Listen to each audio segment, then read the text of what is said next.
प्रिय छात्रों, इस वीडियो में हम लोग गोली संधारित्र का अध्ययन करेंगे।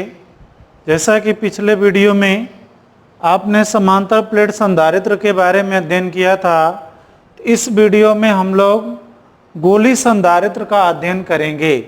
गोली संधारित्र होता क्या है कि यह दो लगभग समान आकार के संकेंद्रीय धातु के गोले होते हैं जिस पर परस्पर समान परंतु विपरीत आवेश उपस्थित होते हैं। तो ये आपका गोली संधारित्र है। अब इसमें बच्चों एक गोला मान लेंगे और दूसरे को क्या मानेंगे, बी मान लेंगे। इसको अगर हम -q आवेश देते हैं तो इस पर आवेश एक समान रूप से वितरित हो जाता है। और बच्चों प्रेरण के कारण क्या होगा, गोले ए पर अंदर की ओर धन आवेश और बाहर की ओर ऋण आवेश उत्पन्न हो जाएगा या प्रेरित हो जाएगा, जिसे भू संपर्कित करने पर इसका ऋण आवेश निरस्त हो जाता है। तो इस संयोजन को हम क्या कहते हैं, गोलीय संधारित्र कहा जाता है। अब मान लीजिए गोले बी की त्रिज्या और गोले ए की त्रिज्या। गोले ए की त्रिज्या r1 है और गोला बी की त्रिज्या कितनी है, r2 है। इस पर -q आवेश है और इस पर कितना है, +q आवेश। तो बच्चों गोली संधारित्र का तो ये तो चित्र हो गया। इसकी परिभाषा आप पढ़ेंगे। परिभाषा में लिख सकते हैं परस्पर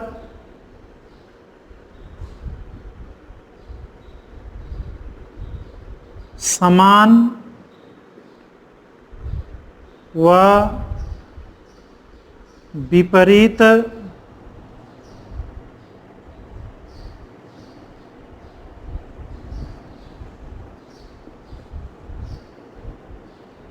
परस्पर समान व विपरीत प्रकृति के आवेश से युक्त दो लगभग समान आकार व संकेंद्रीय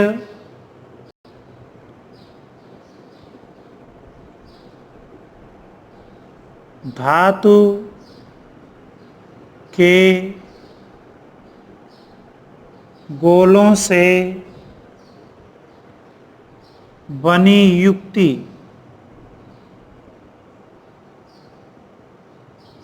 गोलीय संधारित्र कहलाती है।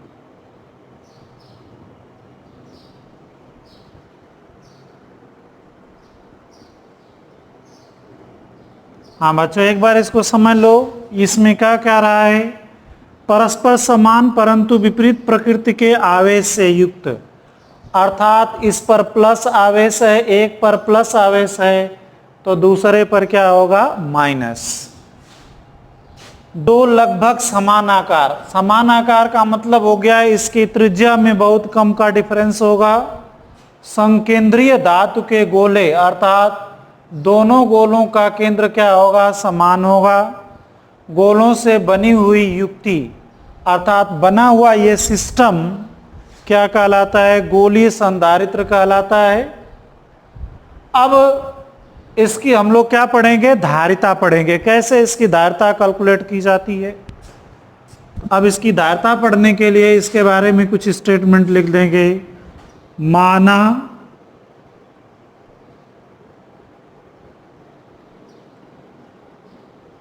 धातु के दो संकेंद्री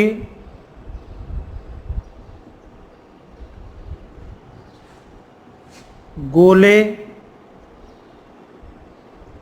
ए व बी जिनकी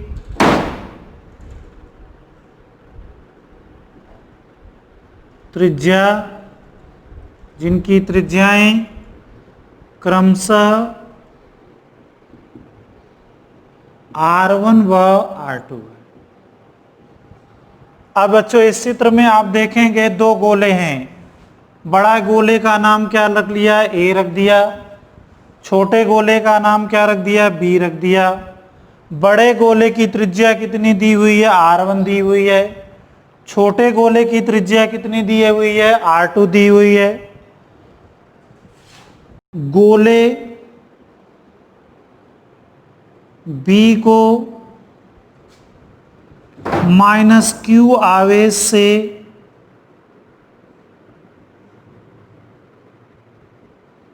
आवेशित करने पर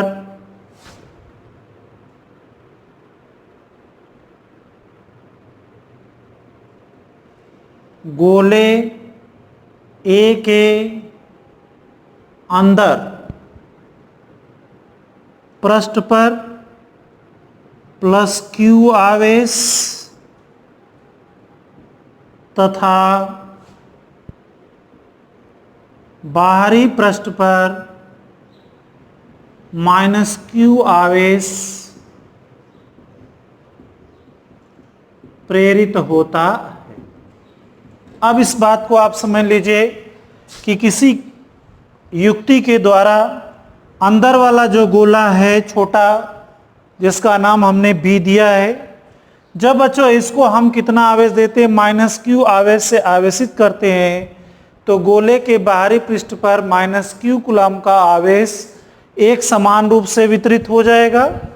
अब ये जो गोला ए है, प्रेरण के द्वारा तथा कूलम के नियम के अनुसार अंदर धन आवेश और बाहर क्या होता है? ऋण आवेश उत्पन्न हो जाएगा।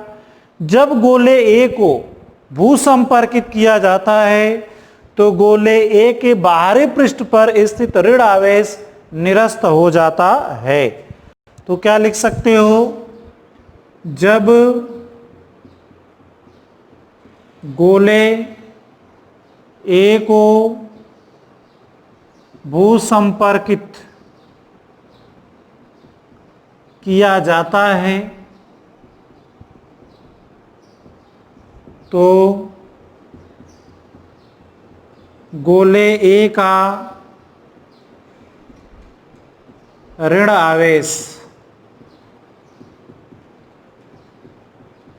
निरस्त हो जाता है।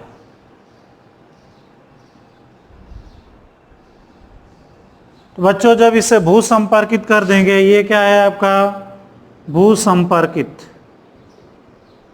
जिसको आप सिंपल शब्दों में कहते हो, इसे अर्थ द्वारा अर्थात पृथ्वी द्वारा जब इसे चालक तार से जोड़ दिया जाता है तो इस पर उपस्थित माइनस आवेश पृथ्वी में चला जाता है। तो गोले ए के अंदर +q कूलम और गोले बी के बाहरी पृष्ठ पर क्या होता है? -q आवेश शेष रह जाता है। अब बच्चों क्या निकालेंगे? गोले बी के पृष्ठ पर उपस्थित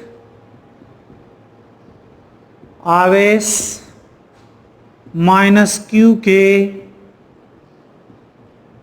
कारण विभव, इसको बच्चों क्या मान लेते? VV मान लेंगे। VV बराबर कितना हो जाएगा? 1/4 पाई एप्सिलॉन 0 -q अपान कितना हो गया? R2। दैट इज समीकरण नंबर फर्स्ट। तो गोले B के कारण इसके पृष्ठ पर वैद्युत विभव कितना हो गया? 1/4 पाई एप्सिलॉन 0 -q अपान कितना हो गया? R2। अब बच्चों गोले के अंदर प्रत्येक बिंदु पर विभव का मान समान होता है। गोले A के पृष्ठ पर कितना आवेश है? +q है। तो गोले A पर उपस्थित +q आवेश के कारण गोले B के पृष्ठ पर विभव। तो गोले A के पृष्ठ पर उपस्थित आवेश प्लस Q के कारण, प्लस Q के कारण विद्युत विभव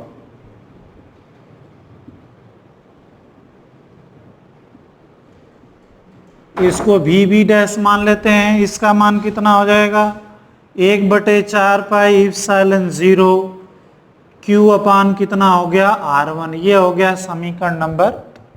तो ये बच्चों प्लस Q गुलाम माइनस Q जो B पर आवेश है उसके कारण विभव हो गया, और ये VB डैश किसके कारण हो गया, गोला A पर जो आवेश उपस्थित है उसके कारण हो गया। तो अब आप निकाल सकते हो गोले B के पृष्ठ पर कुल विभव। तो यहां लिख सकते हो गोले B के पृष्ठ पर कुल विभव। V बराबर कितना लिख देंगे, दोनों को बच्चों जोड़ देंगे, कितना हो गया VB प्लस VB डैश, दोनों को आप जोड़ दीजिए।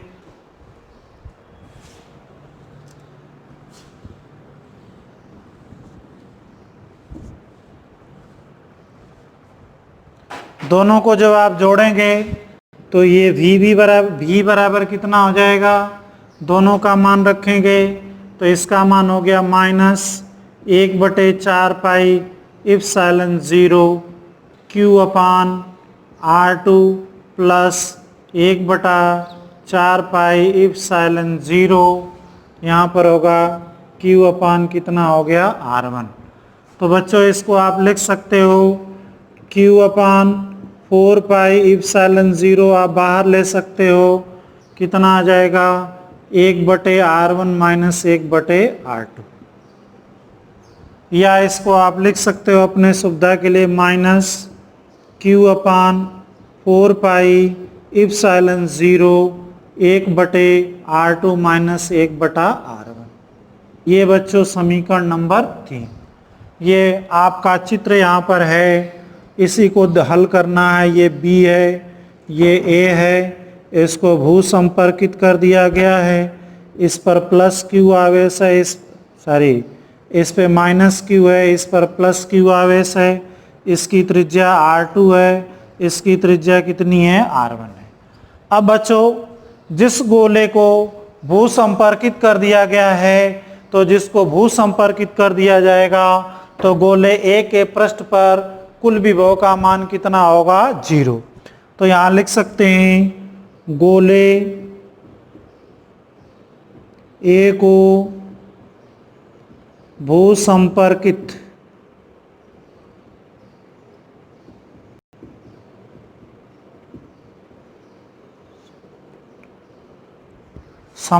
किया गया है,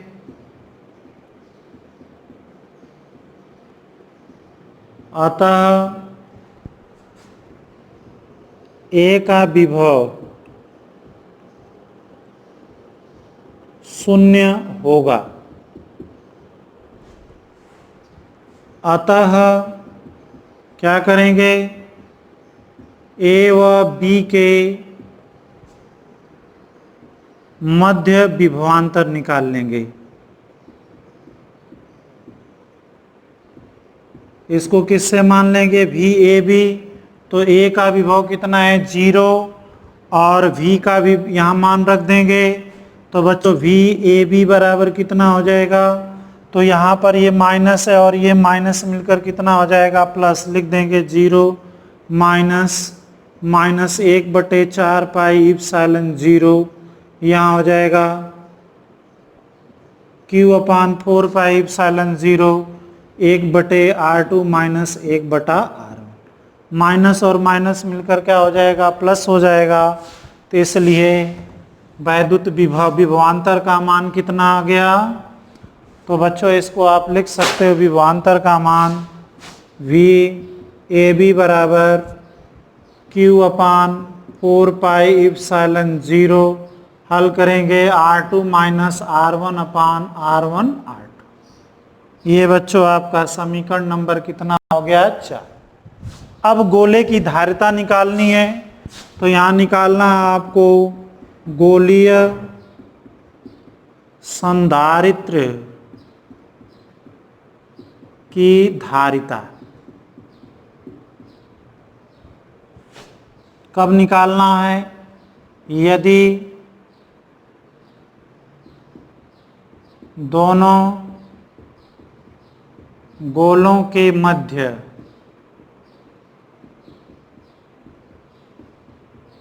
निर्वात या वायु स्थित है। दोनों गोलों के मध्य क्या है? निर्वात या वायु स्थित है, तो इसकी धारिता कितनी मान लेंगे? C0। C0 बराबर कितना होगा? Q अपान VAB।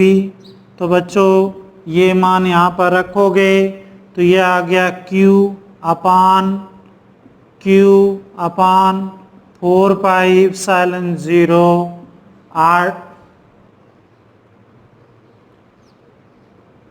R1 माइनस कितना होगा? R2 बटे कितना होगा? R1 R2। बच्चों Q से Q कैंसिल हो जाएगा, तो यहाँ निर्वात में इसकी धारिता कितनी हो जाएगी?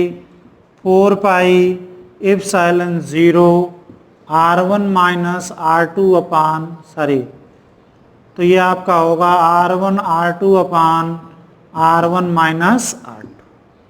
ये आपका फार्मूला हो गया गोली संधारित्र की धारिता कितनी हो गई? निर्वात में C0 बराबर 4 pi epsilon 0 R1 R2 upon R1 minus R2। यदि यह गोला किसी माध्यम में रखा गया है, ये समीकरण नंबर 5 हो गया।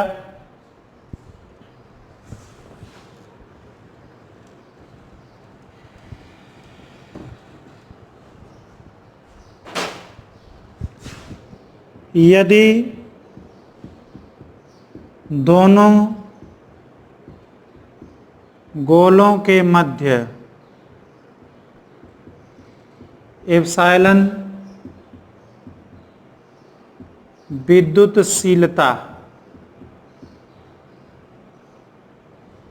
विद्युतशीलता का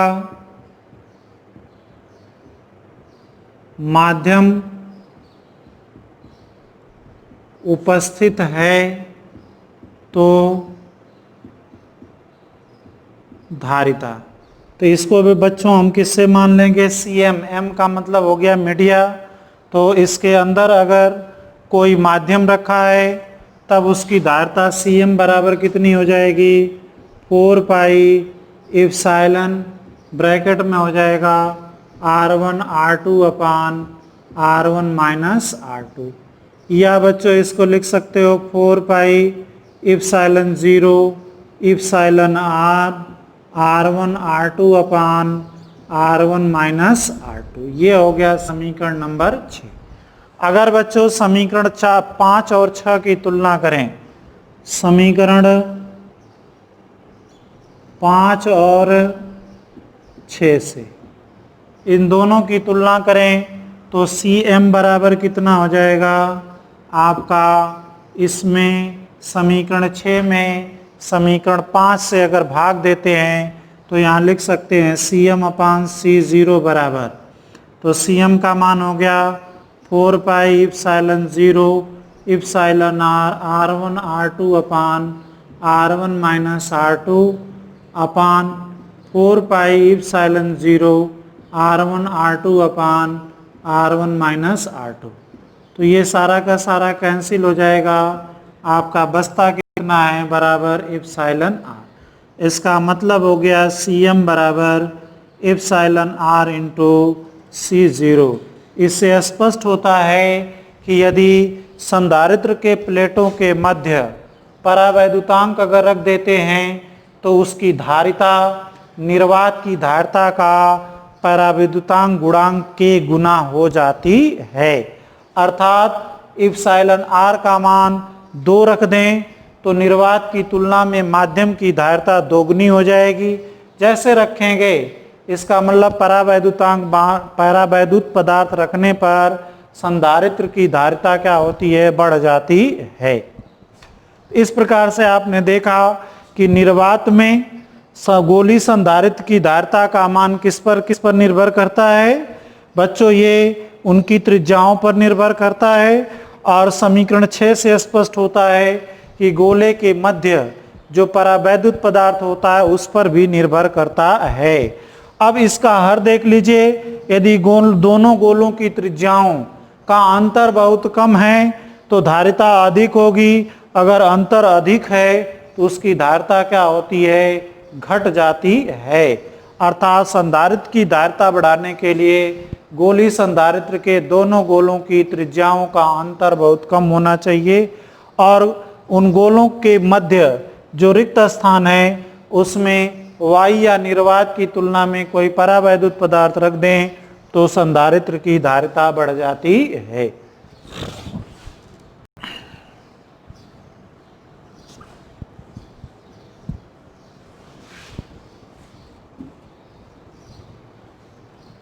अब बच्चों इस पर एक प्रश्न है, आंकिक प्रश्न है, हम लोग प्रश्न हल करते हैं। क्वेश्चन आता है, एक गोलीय संधारित्र, एक गोलीय संधारित्र के गोलों की त्रिज्या, गोलों की त्रिज्याएं क्रमशः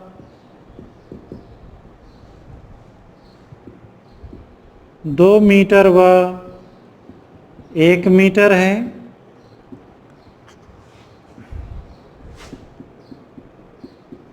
गोलों के मध्य कांच,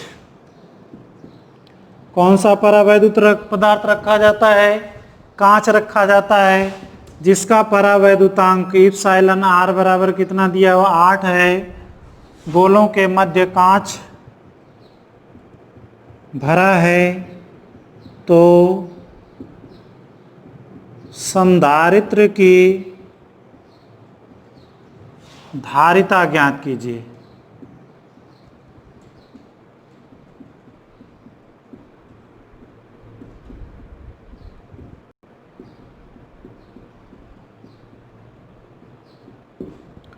अब बच्चों इसमें क्या क्या दिया है इसको हम लोग हल करते हैं। इसमें पहले लिख लेते हैं, जो बड़ी त्रिज्या होगी उसको क्या मान लेंगे, R1। तो R1 बराबर कितना दिया है, 2 मीटर। R2 बराबर कितना दिया है, 1 मीटर। और इप्सिलॉन R बराबर कितना दिया है, 8। अब आपको इसकी धारिता निकालनी है तो माध्यम में संधारित्र की धारिता बराबर कितना है, 4 pi epsilon 0 epsilon R R1 R2 upon R1 minus R2। बच्चों इसमें इसकी वैल्यू रख देंगे। जैसा कि आप जानते हैं 1/4 पाई इप्सिलॉन 0 का मान 9 गुणे 10 घाते कितना होता है, 9 होता है। तो 4 पाई इप्सिलॉन 0 का मान कितना रखोगे, 1/9 गुणे 10 घाते 9।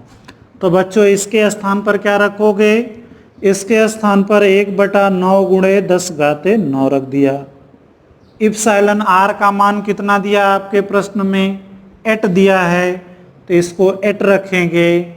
अब R1 का मान 2 मीटर, R2 का मान 1 मीटर, और इसका मान 2 और माइनस कितना हो गया, 1। तो बच्चों कितना आ गया, 2 में से 1 घटाओगे 1 बचेगा। किसी पद में 1 से गुणा या भाग देने पर उसके मान में कोई परिवर्तन नहीं होता। तो 8 का 2 में गुणा करोगे 16/9 गुणे 10 घाते माइनस 9। अब इसको आप भाग दीजिए, कितना आ जाएगा, 1.78 गुणे 10 घाते माइनस 9 क्या आ जाएगा, फैरड। अब 10 घाते 9 को आप हटाओगे तो आप क्या लिख दोगे, नैनो फैरड लिखा जाएगा। तो बराबर कितना आ गया 1.78 नैनो फैरेड, या इसको आप लिख सकते हो 1.78 NF। N का मतलब हो गया नैनो, F का मतलब हो गया फैरेड। तो बच्चों इस पर एक आंकिक प्रश्न हो गया। इसी प्रकार से कोई दूसरा भी प्रश्न होगा तो उसमें क्या क्या आपको चाहिए, त्रिज्या और उसमें उपस्थित माध्यम। अगर ये तीन चीजें दिया है तो उस गोली संधारित्र की धारिता ज्ञात कर सकते हैं। तो बच्चों इसी के साथ आज का टॉपिक समाप्त होता है। कल हम लोग समांतर प्लेट संधारित्र का अध्ययन